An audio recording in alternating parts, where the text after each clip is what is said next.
Olá, seja bem-vindo ao meu canal, Kelly aqui da Didasco falando. E se você está precisando de um resumo, de uma análise aí do livro Tarde, de Olavo Bilac, você chegou no canal certo. Já se prepara, né? Curte o vídeo, se inscreve no canal, de segunda a sexta-feira tem material assim organizado, caprichado, voltado ao estudo para você, manda bem, tá? E claro, compartilhe para aquele amigo, para aquela amiga que também está precisando ler o livro para fazer aquela prova. Combinado? Bom, sem mais enrolações, aula é aula, então pega papel e caneta na mão e vamos para o vídeo.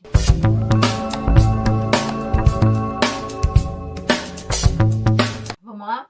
E para a gente começar essa análise, a gente precisa primeiro entender quais são aquelas características literárias, né? Por conseguinte, eu vou ali para o enredo, a mensagem da obra, e no final eu venho com aquela análise reflexiva. Afinal de contas, o que a obra quer passar de mensagem, como que eu posso utilizar ela para utilizar até para uma redação ou para explicar ali uma questão que trabalha muito mais com interpretação de texto. Então vamos lá? Começando, o livro Tarde, de Olavo Bilac foi publicado em 1918, ou seja, um ano após a morte de Bilac. Sim, Bilac ele faleceu em 1918 e a obra foi publicada em 1919. A gente chama isso de obra póstuma, tá? Porque foi publicado, liberado para o público um ano após o falecimento do seu autor. Bom, contém 99 poemas, né? Esses poemas são sonetos. E para quem tem um toque aí, é meio estranho falar 99, né? Por que não 100, né? Eu acho que muitos aí devem estar pensando, caramba, por que não 100?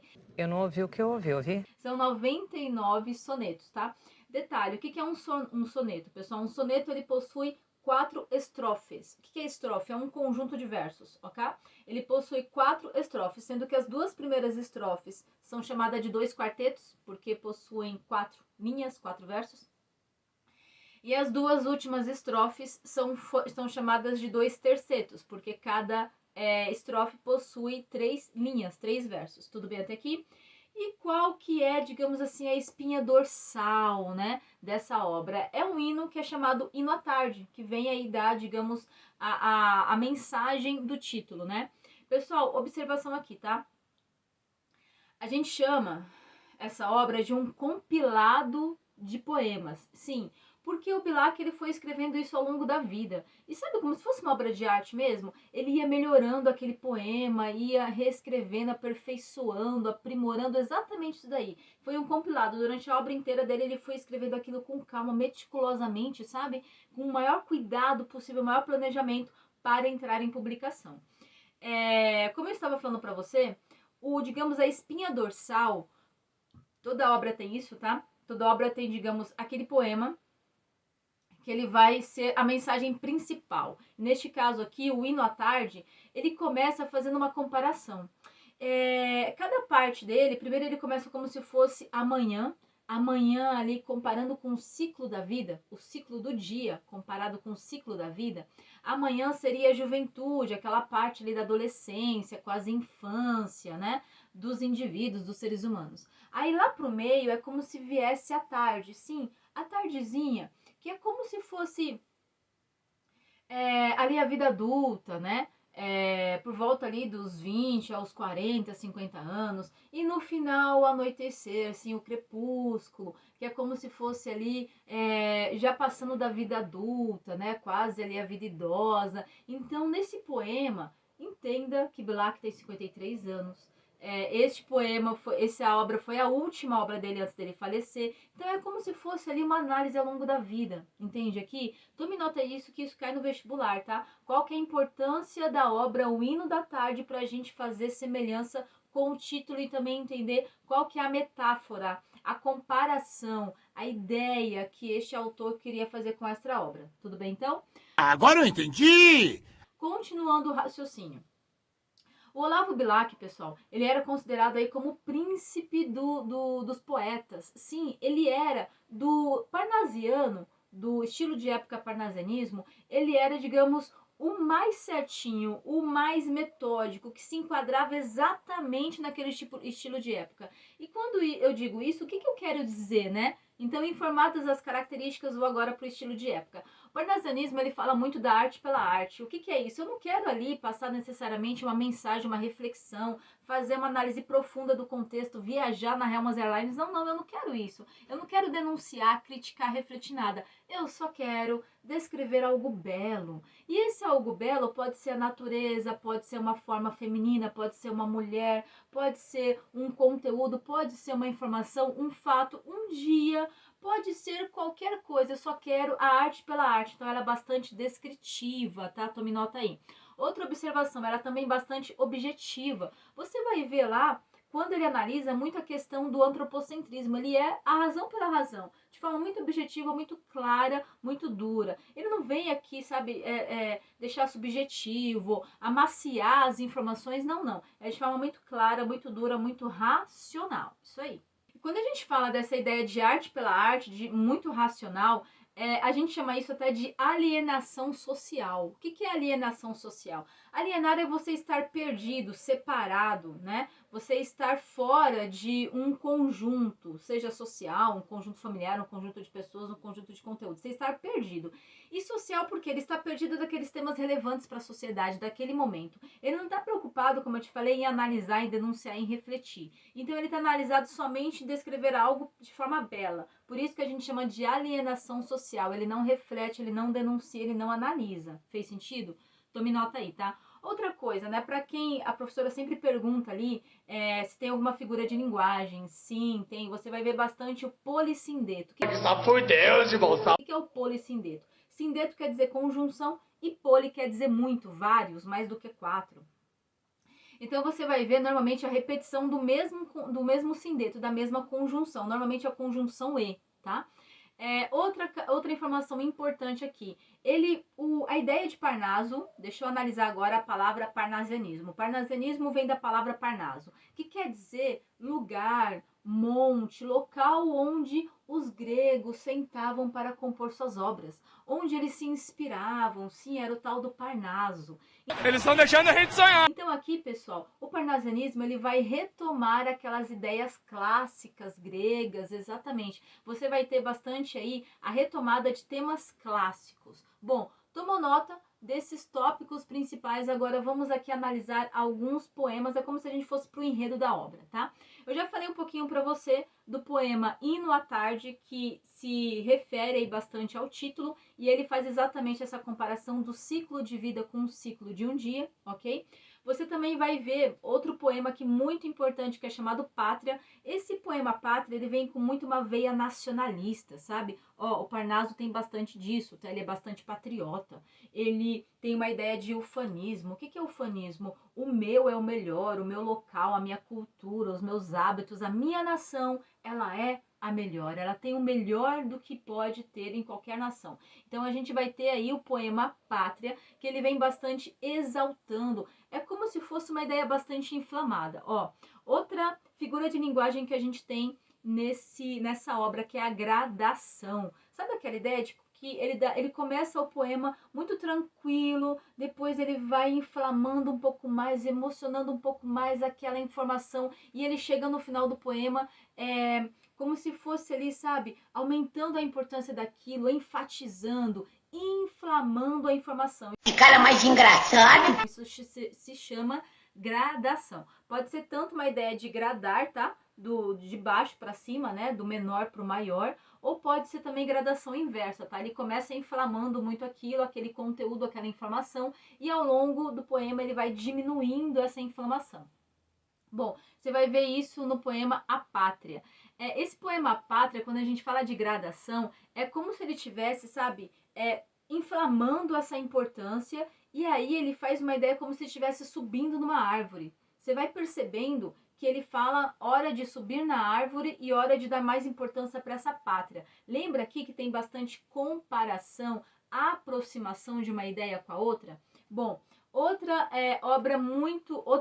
informação muito importante é o apelo sensorial, sim. Sabe, tem outra figura de linguagem, tome nota aí, sua professora vai gostar desse vídeo, tá? Porque aqui tá recheado de figura de linguagem, ela vai querer saber isso na prova. Tome nota. Bom, outra figura de linguagem que aparece aqui é a sinestesia. O que é a sinestesia? É quando a gente faz o que eu chamei de apelo sensorial. Sabe quando você fala assim, nossa, esse perfume tá com um cheiro doce? Olha só, você relacionou dois sentidos humanos, que é o cheiro, o olfato, com um doce paladar. Então, quando você faz essa aproximação de mais de um sentido, é chamada a figura de linguagem de sinestesia. Exatamente. Você vai ver bastante isso nas obras dele. Inclusive, essa ideia de sinestesia aparece numa das poesias dele que fala sobre a música brasileira. Ele vem falar sobre o samba. Sim, ele fala sobre o samba, esse ritmo aí que tem um swing meio africano, que a Europa ainda não se agrada muito, mas que é um ritmo caliente, que o Brasil angariou aí, puxou, né, dessa influência, né, dessa vinda dos negros africanos para cá para o Brasil. Então ele fala bastante ali nesse poema especificamente disso. Então se a sua professora perguntar onde tem gradação, onde tem sinestesia, é nesse poema que fala sobre a música brasileira. Gostou até aqui? Bem louco! Eu basicamente analisei com você aqui, desses 99 poemas, dois principais, né? Pátria e Hino à Tarde. Não vai dar pra gente analisar os 99. E uma coisa que eu comento com vocês é o que a gente faz bastante aqui no curso, tá? Não se preocupe em analisar os poemas, em decorar, em memorizar. Tem aluno que, primeira vez que a gente entra num conteúdo desse, ele fala, nossa, professora, eu já tô desesperado. 99, como que eu vou lembrar de tudo isso na prova? Calma, calma aí. Não é isso que a prova quer de você. Lembra, eu falei aquela ideia de espinha dorsal, de mensagem principal? Quando você lê qualquer poema do Bilac, lembra de patriotismo, culto da arte pela arte, de ideia superficial, alienação social. Ele não quer analisar nada muito profundo, é tudo muito superficial, é bastante descritivo, é bastante objetivo. Todos os poemas dele você vai ver bastante polissindeto ou figuras de linguagem, como a gradação que eu te falei. Perceba que tem bastante metrificação. Se você guardar essas características principais, acabou, tamo lindo, entendeu? Vai dar tudo certo, ok? Então não se preocupe em ficar decorando, analisando todos os poemas. Analise aqueles principais. Inclusive, se você não tem um livro, não tem problema. Se você nunca pegou no livro, nossa, não vai dar para eu comprar a prova de amanhã, enfim. Fique tranquilo, aqui na descrição desse vídeo eu deixei um link, porque como ele tá, né, como domínio público, você consegue ter acesso aí em vários locais. Então clica no link que você vai para a obra. Tudo bem até aqui? Aí você pode ler o poema que você quiser e analisar o que você quiser. Tenho certeza que em qualquer um desses poemas você vai conseguir pegar essas características que eu falei aqui. Tudo bem? Pessoal, pra gente ir finalizando, olha só. Então, eu já falei um pouquinho do enredo, agora vamos para aquela análise reflexiva, né? Qual que é a mensagem do Bilac através dessa obra? Vou começar pelo patriotismo. Lembre que o hino da bandeira foi composto... Hino à bandeira, foi composto por dois autores. E um deles é quem mais? Olavo Bilac. É verdade. Exatamente. Você entendeu a ideia de patriotismo? Ele fala bastante nos poemas dele sobre ordem, progresso, trabalho. Ele fala bastante que o trabalho é o que traz o progresso para o ser humano, tá? Então vamos lá, ó. Patriotismo, arte pela arte, objetividade. A ideia lá é ser superficial nas emoções, tá? Eu não quero me aprofundar na emoção, no sentimento, não é isso que eu quero, não. Eu quero me aprofundar na descrição das características que eu acho muito belas, ok? Continuando o raciocínio. Você vai ver bastante nostalgia, sim, porque lembra que ele escreveu esse livro um pouquinho antes de falecer. Então ele tá bastante nostálgico ali da adolescência, da vida adulta, daquela juventude dele, ok? Pessoal, outra coisa aqui, falar bastante que nessa obra, o parnasianismo e principalmente o Bilac, né? Ele analisa bastante a beleza física das mulheres, mas de modo superficial. E isso daí faz parte do Parnaso, né? Lembra que ele é arte pela arte? Ele não tá ali erotizando, sensualizando, não. É o belo pelo belo, ok? Tem muitos que falam que ele até objetifica e tem outros que falam que não. Ele apenas analisou o belo pelo belo. Inclusive aqui, ó, uma treta. Tem uma treta também. Tem as tretas no mundo da literatura. Estou sentindo uma treta! Exatamente. Você lembra Lembra aí, já ouviu falar de Mário Andrade? Sim, Mário Andrade tá lá, tá no modernismo, isso aí. Mário Andrade fez uma crítica para ele, que inclusive já caiu no vestibular, tá? O que que fala essa crítica do Mário Andrade? Olha só, Mário Andrade criticava a arte pela arte, colocar de modo superficial. Ele falava que ele analisava as questões de modo muito profundo, muito analítico, ele não trazia nada de novo. Ele trazia ali simplesmente muita coisa viciada no parnasianismo. O olhar do Mário de Andrade. Mas muitos também falavam, escuta, mas ele é do Parnaso. É óbvio que ele tem que falar ali muito imbuído, muito embebido. Ele tá totalmente, pensa aí, né? Imergido ali naquela cultura parnasiana. É como se ele estivesse dentro de uma piscina e tudo é Parnaso. Então é óbvio que a obra dele vai ser toda contaminada pelo Parnaso. Essa foi a crítica de Mário Andrade. Tiveram outros que defenderam, como sempre tem os dois pontos de vista, tiveram outros que defenderam o Bilac. Então, tome nota de mais alguns pontos aí. Antropocentrismo, como eu te falei, o uso da razão pela razão. O que é o antropocentrismo? É o antro, que é o homem, no centro de tudo. Então, o homem e a razão é que faz parte de toda a temática, tá? Não tem a ideia da emoção, é sempre uma escrita muito superficial. E, pessoal, essa descrição, essa arte pela arte, essa argumentação vai aparecer em todos os poemas. Ora eles vão ser descritivos e ora eles vão ser argumentativos, de defender uma ideia, defender uma posição que ele está analisando, algo que para ele é muito belo. E agora, no finalzinho da aula, vai lá naquele link que eu falei para você, que tá o livro lá, o PDF, clica nele e ó, dica, pega alguns poemas, escolhe uns poemas ali e analisa todos esses pontos que eu te falei. Veja se você consegue identificar essas características, porque é isso que você vai precisar fazer na prova. Combinado? Pessoal, obrigada por hoje, espero muito ter colaborado. Se inscreve no canal, de segunda a sexta-feira tem material assim, organizado, caprichado para você. Divide esse conteúdo com aquele amigo ou com aquela amiga que eu tenho certeza que está precisando também para fazer a prova. E claro, vai lá, gabarita esta prova.